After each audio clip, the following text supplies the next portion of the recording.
میں خطاب کی دعوت دے رہا ہوں جناب زاہد احمد صاحب.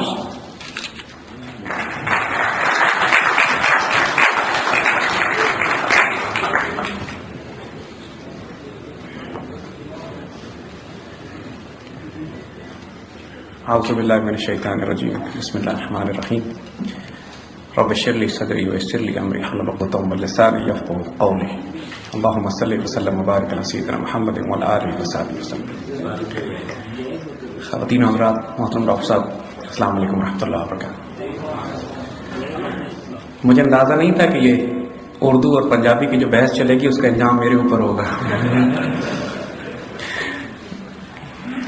چند روز پہلے ایک چھوٹے سے بچے نے، اب ذہن میں رکھیے گا، چھوٹے سے بچے نے ہمیں ایک ایس ایم ایس بھیجا. کہتے ہیں انکل قائد اعظم بھی انتقال فرما چکے ہیں، علامہ اقبال بھی اب اس دنیا میں نہیں رہے، میری بھی طبیعت ٹھیک نہیں ہے، پتہ نہیں پاکستان کا کیا بنے گا.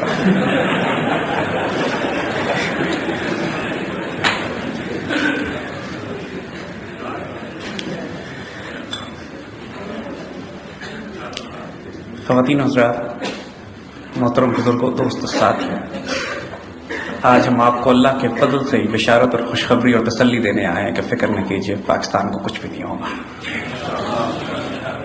آج ہم وہ سارا انالیسس آپ کے سامنے کر دیں گے، آج وہ ساری حقیقت آپ کے سامنے کھول کے رکھ دیں گے جو کہ دشمن میڈیا نے، جس کو آج کل کی جدید اصطلاح میں کہتے ہیں کہ میڈیا تو fourth pillar of the state ہے. حقیقت میں media fourth pillar of the state نہیں ہے، fifth column of the enemies ہے. ہماری صفوں میں ہو فکر اگر خام تو آزادی افکار، انسان کو حیواں بنانے کا ہے طریقہ. علامہ اقبال نے اسی آزادی افکار کے بارے میں، جس کی نہ تربیت ہو، جس کا نہ تزکیہ ہو، جس میں نہ نگاہ بلند ہو، نہ سخن دل نواز ہو، جس کی نہ جاں پرسوز ہو، تو پھر جب اس کو آزادی دی جائے تو وہ آزادی نہیں، آوارگی بن جاتی ہے.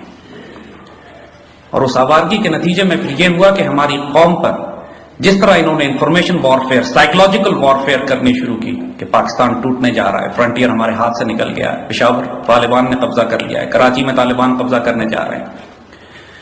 مایوسی کی وہ کیفیت کہ چند ماہ پہلے تک لوگ ملک چھوڑ کر جانا چاہتے تھے. یہ کیفیت کہ ملک لوگوں کو یقین خیال ہو چلا تھا کہ یہ 1971 جیسے حالات پیدا ہو چکے ہیں اور اللہ نہ کرے یہ پاکستان ٹوٹ کے الگ ہو جائے گا. اللہ کے فضل اور کرم سے نہ یہ 71 کے حالات ہیں اور نہ پاکستان ٹوٹ کے الگ ہونے والا ہے. آپ کو ایک دفعہ اگر آگاہی دے دی جائے ان تمام واقعات اور حالات سے کہ جو آپ کے آس پاس، جو آپ کے خلاف سازشیں کی جا رہی ہیں، جو ہماری صفوں میں ففتھ کالم ہیں، جو ہماری صفوں میں میر جعفر اور میر صادق موجود ہیں، پھر امت کے لیے آدھی جنگ وہیں جیت لی جاتی ہے. ہم آپ کو پہلے تھوڑا سا ماضی میں لے کے جائیں گے، اس کے بعد ہم 1971 پر آئیں گے اور پھر آج کے حالات پہ. شاید چند منٹ ہم زیادہ لیں آپ کی اجازت سے، لیکن یہ ہماری عزت افزائی کی ڈاکٹر صاحب نے کہ ہمیں اجازت دی کہ یہاں آ کے ہم آپ سے بات کر سکیں. پھر جب آپ بلایا ہے تو ہم پیار سے کہیں گے باپ ہوتے، کیونکہ اب ہم بڑی سخت اور بڑی کھری بات کریں گے. 1918 میں پہلی جنگ عظیم کے بعد دنیا میں پہلا ورلڈ آرڈر قائم کیا گیا تھا. اس ورلڈ آرڈر میں جو 19ویں صدی کے آخر میں یہودیوں نے یہ فیصلہ کیا کہ بالآخر ہم ایک یہودی ریاست بنانے جائیں گے اور اس ریاست کے نتیجے میں پوری دنیا میں یہودیوں کی ایک عالمی ریاست قائم کی جائے گی. اس کا آغاز 19ویں صدی کے آخر میں کہ جب ان کی زائنسٹ کانفرنس اور زائنسٹ موومنٹ کا قیام وجود میں آتا ہے. اس تمام جنگ کو، اس تمام پلان کو پورا کرنے کے لیے ان کو بڑی بڑی جنگیں دنیا میں برپا کرنی ہوتی ہیں. پہلی جنگ عظیم سے انہوں نے کیا مقاصد حاصل کیے دیکھنے کو تو فرسٹ ورلڈ وار کہا جاتا ہے، لیکن بنیادی طور پر یہ جنگ مسلمان خطوں کو، خلافت عثمانیہ کو توڑنے کے لیے برپا کی گئی تھی. سلطان عبدالحمید، خلیفہ عبدالحمید سے پہلے انہوں نے جا کے فلسطین کا خطہ مانگا تھا. خلیفہ نے کہا کہ میری لاش کے اوپر سے تو تم لے سکتے ہو، میرے جیتے جی نہیں.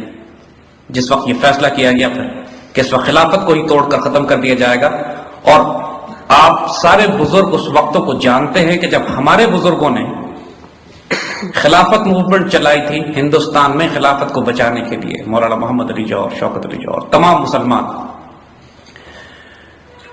اور علامہ اقبال کی وہ نظمیں جنہوں نے پورے ہند میں آگ لگا دی تھی اس وقت، اس سے پہلے جنگ طرابلس جس میں فاطمہ بنت عبداللہ، وہ 12 سال کی بچی، فاطمہ تو آبرو امت کی مرحوم ہے، ذرہ ذرہ تیری مشت خاک کا معصوم ہے. پھر وہ بادشاہی مسجد میں لاہور کی، یہیں پہ علامہ اقبال نے وہ شعر پڑھا تھا کہ حضور صلی اللہ علیہ وسلم کی خدمت میں وہ ایسا آبگینہ لے کر آیا ہوں جس کی نظیر جنت میں بھی نہیں ملتی، کہ طرابلس کے شہیدوں کا لہو ہے اس میں. مسلمانوں بہت جذباتی طور پر اس خلافت عثمانیہ کے ساتھ وابستہ تھے،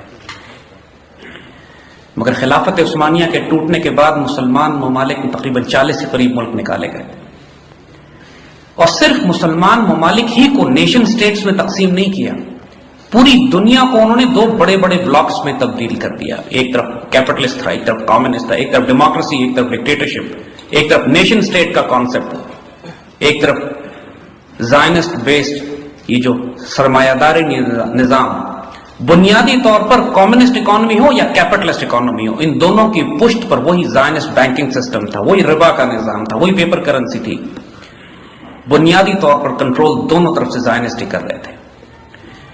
اسی دور میں پہلی اور دوسری جنگ عظیم کے بعد انہوں نے جب اسرائیل کی ریاست کا قیام وجود میں لایا، جو کام پہلی جنگ عظیم میں یہ نہیں کر سکے، یہ انہوں نے دوسری جنگ عظیم میں کیا. وہ تمام مسلمان ممالک میں حجاز سے لے کر مشرق وسطیٰ کے جو تمام ممالک آج آپ دیکھتے ہیں، ان میں وہی سربراہان قائم ہیں کہ جن کو پہلی جنگ عظیم کے بعد لارنس آف اریبیا اور جنرل ایلن بائی کے ساتھ مل کر انہوں نے مسلط کیا. اقبال نے جس پر بڑے دکھ سے کہا تھا کہ ہاشمی بیچ رہا ہے آبرو دین مصطفیٰ، خاک و خوں میں لٹ رہا ہے ترکمان سخت کوش. جب ٹرانس حجاز ریلویز وہ جو دمشق سے چلا کرتی تھی اور مدینے تک آیا کرتی تھی،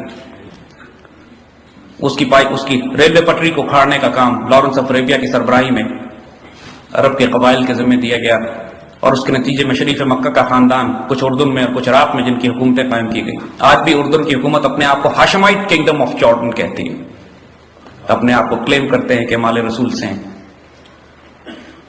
حرم رسوا ہوا پیر حرم سے. یہ وہ سارے تکلیف دہ دور تھے ہماری تاریخ کے، انتہائی تکلیف دہ. ہماری تاریخ میں کبھی اس سے پہلے